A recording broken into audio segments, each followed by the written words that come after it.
Sayedabad rail gate স্বামীবাগের পাশে Sayedabad রেলগেটে মাদকদ্রব্যের inspector পরিদর্শক সিদ্দিকুর রহমানের পায়ে গুলি করে কয়েকজন সন্ত্রাসী পালিয়ে যায়। তা আমরা ঘটনাস্থল পরিদর্শন করি। ঘটনাস্থলের কাছাকাছি ছিল দুজন সার্জেন্ট এবং সার্জেন্টদের ধাওয়ার প্রেক্ষিতে ওইখানে তারা অস্ত্র একটা রিভলভার ফেলে যায়। ওইখানে আমরা 4 রাউন্ড গুলি, ওই অস্ত্রের সাথে 4 রাউন্ড গুলি পাওয়া যায়। পরে আমরা তদন্ত করতে করতে একটা সময় আমরা 3 জন আসামিকে অ্যারেস্ট করছি। বিভিন্ন তথ্য প্রযুক্তির সহযোগিতা নিচ্ছি, লোকজনের সাহায্য সহযোগিতা নিয়ে আমরা 3 জনকে অ্যারেস্ট করছি এবং তাদের কাছ থেকে আরও একটা অস্ত্র পাওয়া যায় যেটা দিয়ে গুলি করছে। ওইখানে আরও 16 রাউন্ড গুলি সহ একটা অস্ত্র পাওয়া গেছে। সেটা পুলিশের হারানোর অস্ত্র বলে আমরা প্রাথমিকভাবে করেছি।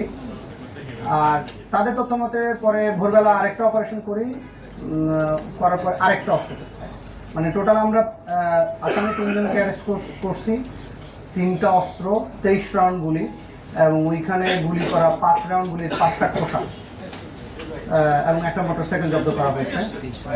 তার ঘটনা স্বীকার করেছেন এবং আশা করি আমরা আরও সন্দিগ্ধ একজনের কথা আমরা জানি। আমরা ঘটনাস্থল থেকে আরও একজনের তাকেও অ্যারেস্ট করবো। এই হলো আমার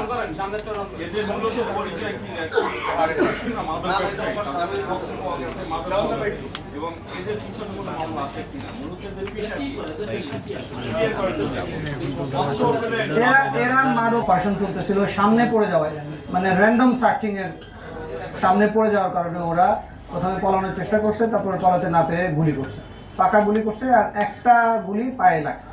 এটা তাদের মানে টোটাল 5 রাউন্ড গুলি করছে। এইটা এমটি গাড়িতে আমরা 5টা পাইছি এবং 5টা ফায়ার হয়েছে।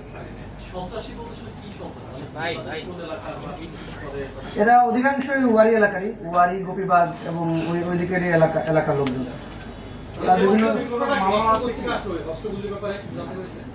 অস্ত্রগুলির ব্যাপারে আমরা কাজ করতেছি, এটা কোথা থেকে আসছে তারা কিছু তথ্য দিয়েছেন, আমরাও তথ্য দিয়ে কাজ করতেছি। অস্ত্রের মূল হোতা কারা এবং কোন জায়গাতে আসছে আমি নাম আসলে বলতে চাচ্ছি না, আমাদের যেহেতু তদন্ত আছে এখন। নাম আস্তে আস্তে আমরা আরো ইয়াতে যাব, গভীরে যাব, আশা করি আরো তথ্য পাবো।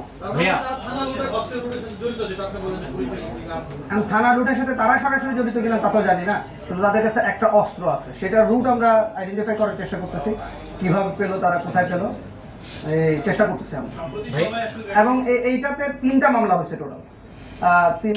2টা মামলা হয়েছে, একটা রুজু হবে। 3টা মামলা, একটা হলো যিনি আহত হয়েছেন সেই পরিদর্শক, উনি মামলা করেছেন একটা, অস্ত্র মামলা একটা হয়েছে, আর আরেকটা মামলা যেটা আমরা অস্ত্র উদ্ধার করেছি সেটা মতিঝিল থানায় এফআইআর হবে। সম্প্রতি সময় আসলে মোহাম্মদপুরে দেখা গেছে যে আসলে